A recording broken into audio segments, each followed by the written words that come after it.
Hi there and welcome along to the fourth of the Build Me Up sessions here on RowAlong. Remember, these are for folks that are either new to rowing and looking to build up their strength and time on a rowing machine, or people who have been injured or maybe ill and coming back to rowing and just want to make sure to build up back into things.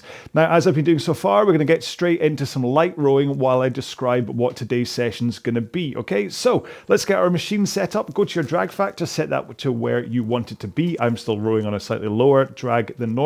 If you're not on a Concept 2, set the resistance to a point where you're able to get a good stroke, good feeling from it, but you don't have to heave against it to get whatever gets moving.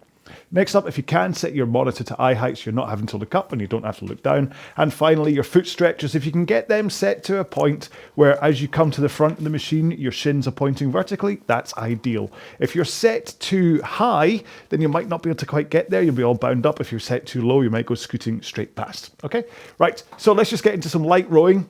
I just want you to just make sure just to move up and down, put in a little bit of effort from your legs and arms, but not so much that you're exhausted. This is, after all, a warm-up, okay? So here we go then. In 3, 2, 1, let's begin. Just nice and simple. Just push with the feet. Get the power from your legs. So push with those feet. And then try and connect the handle to the machine, whether that's a flywheel like on the Concept 2 or a water wheel or a magnet, whatever. Try to make sure that as you push your feet into the foot plates, your hands connect the handle to the machine at the same time. Now you can help that with your body position by having a forward tilt over your hips in towards the front of the machine, and by keeping your arms nice and straight as well. And that really helps get that power transfer in there. So today's session is going to be 12 minutes long. So just a 2-minute increase on top of yesterday's, or the day before, whenever you did it. I'm doing these in succession, you see. And what we're going to do is 2 minutes at 20 strokes a minute at a kind of a 6 or 7 out of 10 intensity, and then 1 minute up at 28 strokes a minute at a higher intensity. Then we'll just do that 4 times and we're all done. So a little bit of slower work to work on your base fitness and your technique, and then some faster stuff to, well, work on your faster stuff. It's important to get both elements in. Okay, 2 more strokes for me, and then that's the warm-up all done. You should have a quick drink if you need it. So 12 minutes, we're getting up there duration wise. If you think back to day 1, which is only 5 minutes long, and already we're up at 12. So remember, the intensity you're supposed to be putting in through this is enough that you're kind of building yourself up, okay? You don't really want to be just tickling the machine. You don't want to just be going through the motions. Make sure to put a good push in through those legs. Make sure and get your heart rate up. I mean, even after that light rowing just then, you can tell I'm slightly out of breath. So get that heart rate up, get the breathing rate up and stuff as well.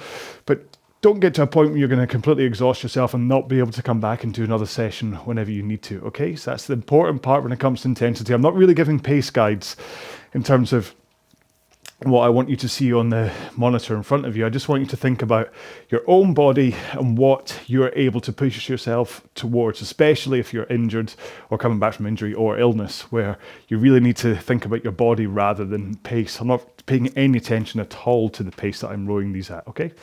Right, so let's get into our main session then. So 12 minutes. I'm going to do 2 minutes at 20 strokes a minute, then 1 minute at 28. And we're just going to do that 4 times, and that will be our 12 minutes up, okay? So here we go then. Let's get ready with our first, and there's no breaks, by the way, just to say that. It's like a straight 12 minutes, no rests.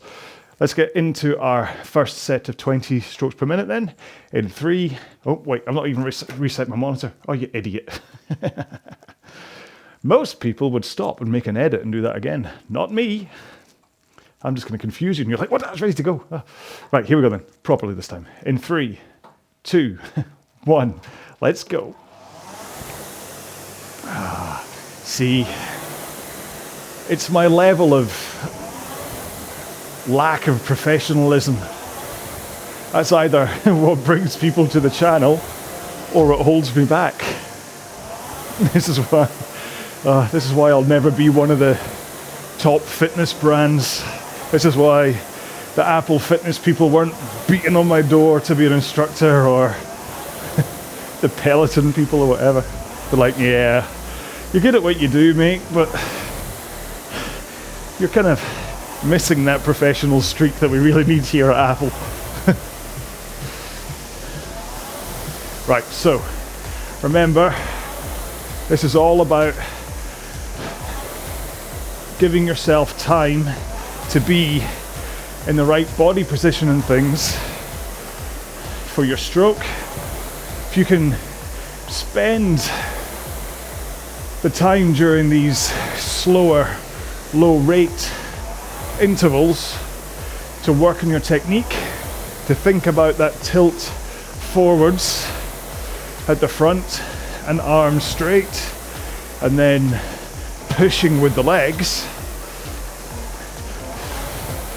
When it comes to speeding up your stroke rate and adding in power, where to be fair, it's harder to think about technique. It's these moments that are driving in a good kind of foundation technique to rely on. Okay, so in 4 strokes time, we're going to do our first 28. One more here. Here we go then. So up to 28 strokes per minute. Just push harder with the legs. You're still wanting to take full strokes here, so you don't shorten the drive length. You just push harder with your legs in order to have a quicker drive speed. And then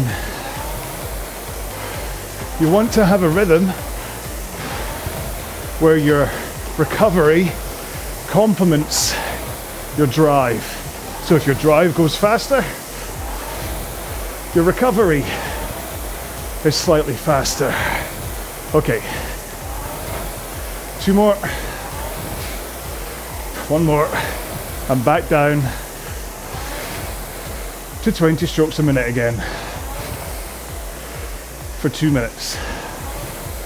I'm hoping that was a nice added bit of spice for you. Slightly different to what we've been doing so far in this Build Me Up series.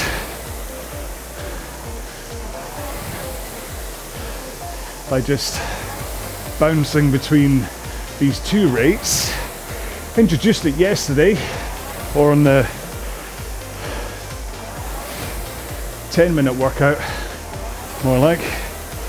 But today you get a little bit more of an opportunity to row at a higher pace and a higher stroke rate. Because I know there are people out there who enjoy rowing at this stroke rate and intensity, but there are also people out there who feel more comfortable at the higher stroke rates. So I'm kind of giving a little bit to both of you, because you really do become a better rower if you have both bows in your quiver, or strings to your bow, whatever the phrase is. If you can be a good low rate rower as well as a good high rate rower, you'll find you'll be a better rower. Okay, 3 more strokes. 1 more, And let's go back up to 28s. That was a quick 2 minutes, wasn't it? So just remember that stroke rate really is controlled by how quickly you drive out of the front, but also your recovery too. So if you can get those arms back away from you after you finish the stroke, so in, out, in a nice fluid rhythm, a good flow, then you'll find it a lot easier to keep your stroke rate up there. Okay, 2 more, 1 more, and back down to 30s. Whew.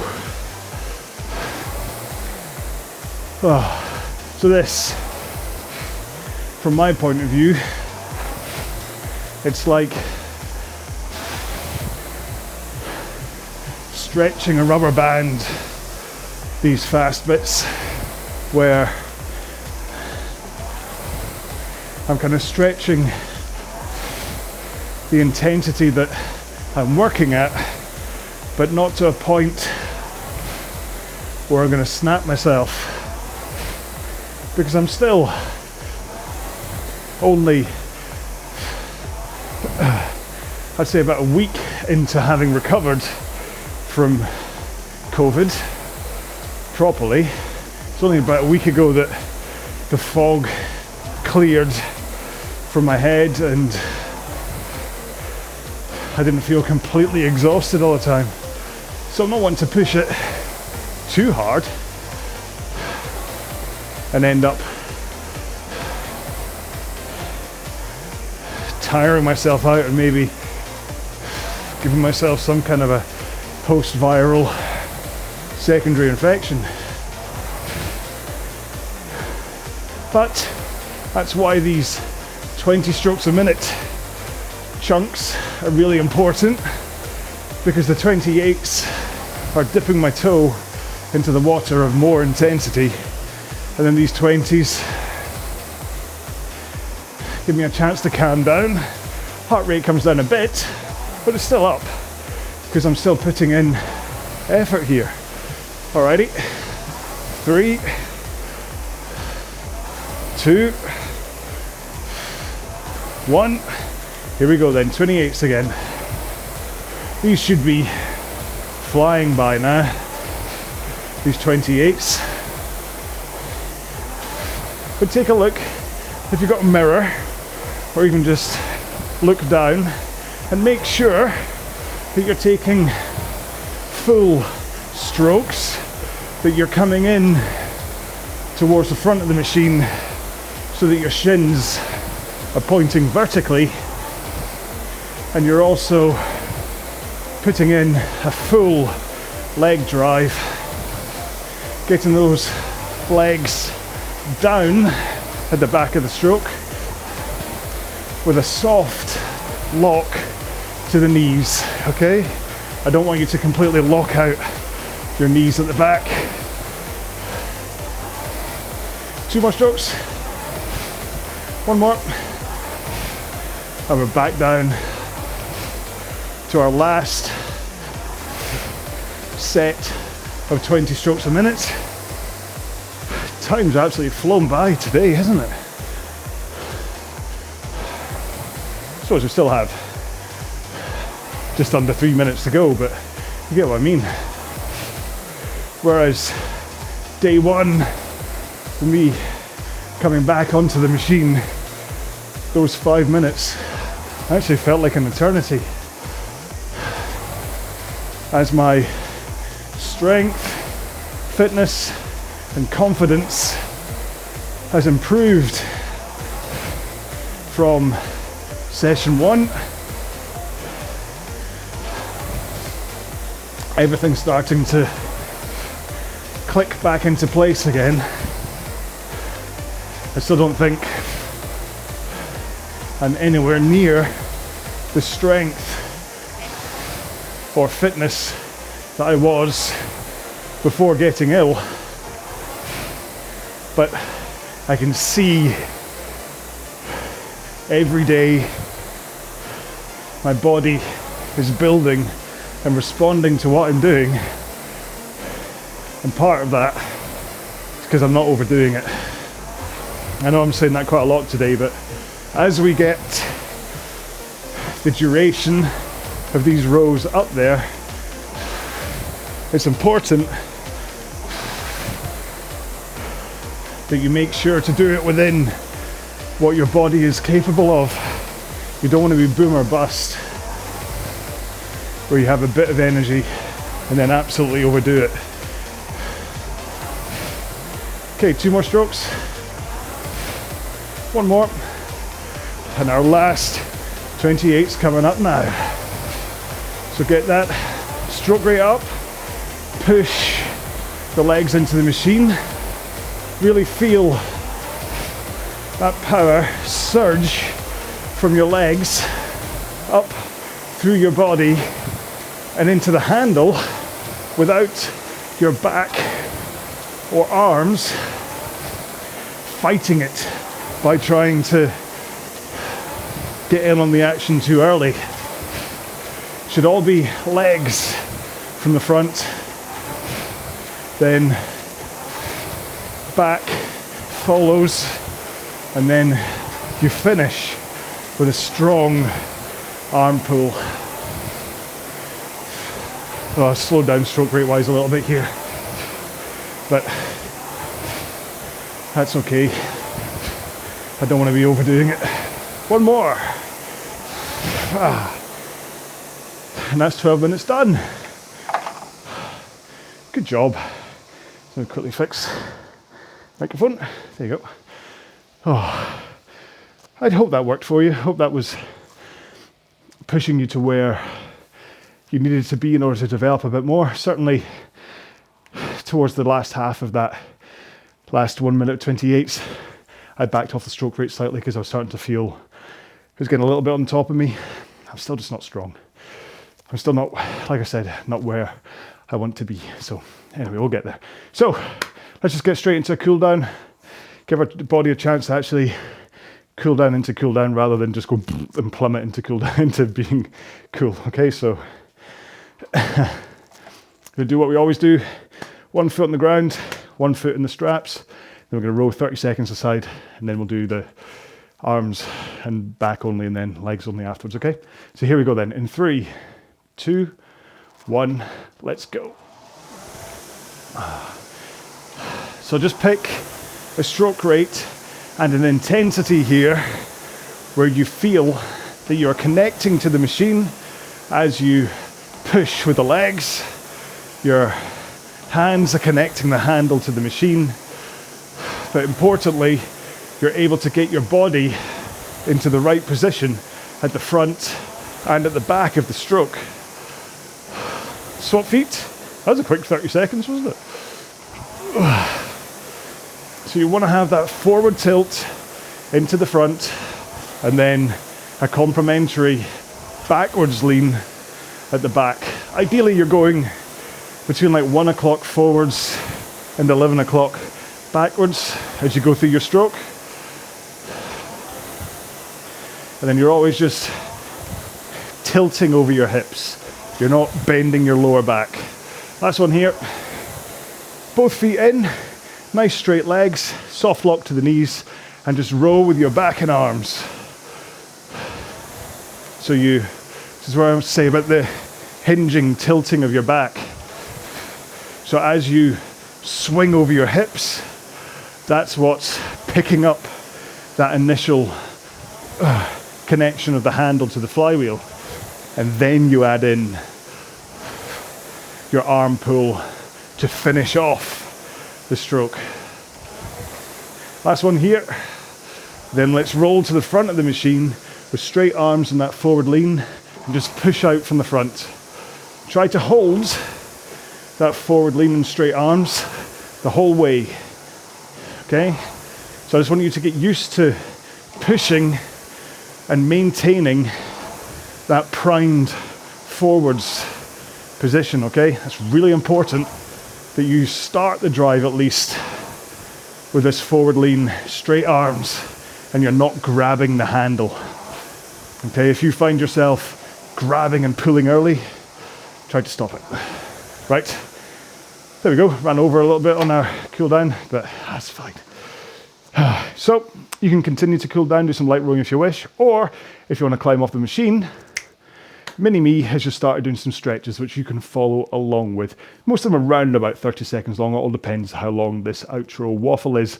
However, him up there stretching is a good use of time. It's when I say goodbye, because as much as I've tried in the past, I can't make these quick. I don't know whether it's separation anxiety, whether I just suddenly have a whole bunch to get off my chest. Who knows? But no matter what, always takes me a while to say goodbye. So yeah, so you might as well make use of it and do some stretching while I'm doing so. So I hope you enjoyed this one. It's a 4th session up to 10 minutes. Oh, what was I saying? No, yeah, 12 minutes. I got it right the first time, idiot. Yeah, and a good row. I mean, that's, by the time I factor in the light rowing we did as well, then that was 3,800 meters for me, which to be honest, this time a week ago when I was still kind of like, oh, I'm still tired and whatever, I wouldn't have even dreamed of being able to row 3,800 meters the week after. I mean, I'm used to be able I am used to being able to, there we go, there's a better sentence, to row like 15, 20,000 meters a day easily and whatever. So the fact that this is kind of where I am, this is why I need to build up. So, but like I say, it doesn't matter where you're coming from, whether you're a new rower, whether you're recovering from injury or illness. This concept of just adding time is really important. And remember, you don't have to do them the same way I'm doing this. I can't speak today. You don't have to go day 1, 2, 3, 4 in a row. You can go 1, 1, 2, 2, 3, 3, 3, 4, 4, whatever. Or you can go 1, 2, and then 1, 3, and then 1, 4. You can kind of mix them all up together just to try and give yourself a little bit of variety, a little bit more of intensity. Because after all, we're going to just do 2 more of these. We'll do a 15-minute next, and then the final one's going to be 20 minutes. And then once you get up to 20 minutes, I think you can basically start to look at some of the other rows that I have up here on RowAlong, because they start to be slightly longer, but then you'll have ones where it's interval workouts, where you get a little bit of rest in between and things, and then you could maybe look at plans and whatever. But once you can row 20 minutes, you can easily row 30 minutes. This is the reason there's a jump between the 15 and 20. If you can do 15 minutes rowing, you can easily do 20 minutes rowing. It's really just getting up to round about that 15 at first, as a new rower especially. Getting that kind of feeling into your backside of being able to deal with rowing that much. Like, again, if you want to do the backside kind of recap, then the first day for me, I was kind of a little bit uncomfortable because it was the first time in like 3 weeks that I'd actually sat down on a machine. And then the 7 minutes was still a little bit uncomfortable, but feeling better. Yesterday, I didn't notice it at all, what's happening. And today, I think it's kind of, I can feel a little bit, but it's just about my sit bones squashing my glutes. That's where the pain's coming from. It's nothing else. It's nothing to do with like the muscle power of actually going through the row. It's just because my backside kind of got used to not having my sit bones squashing them. So my glutes went, oh, we can come back to life again. And now I'm like, squashing them again. So today I felt it a little bit, and then I might again tomorrow for the next session, the 15s, I might feel it a little bit more. But then by the time I get up to 20, it tends to kind of have all gone away by then. And then it's kind of 20, you should be okay up to around about 30, and then 30, you should be okay up to around about 40, and then it's basically, if somebody was pressing on any muscle of yours with a big bone, it's going to get sore after a while, but then the next day it's going to be like less sore because your body will be used to it.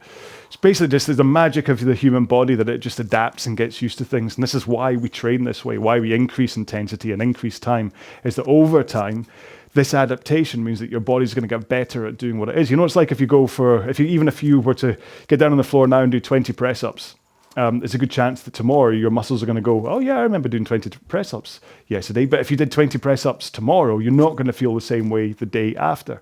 And this is really what training is all about in terms of your muscles and whatever, is that the more you do it, the more your body gets used to it. But then the more your body gets used to it, the more you have to do, either in terms of duration or intensity, in order for your body to continue to develop and respond. That's why you hit plateaus, where as you start, you get a really sharp increase in performance and whatever. And it's the same with like weight loss and stuff.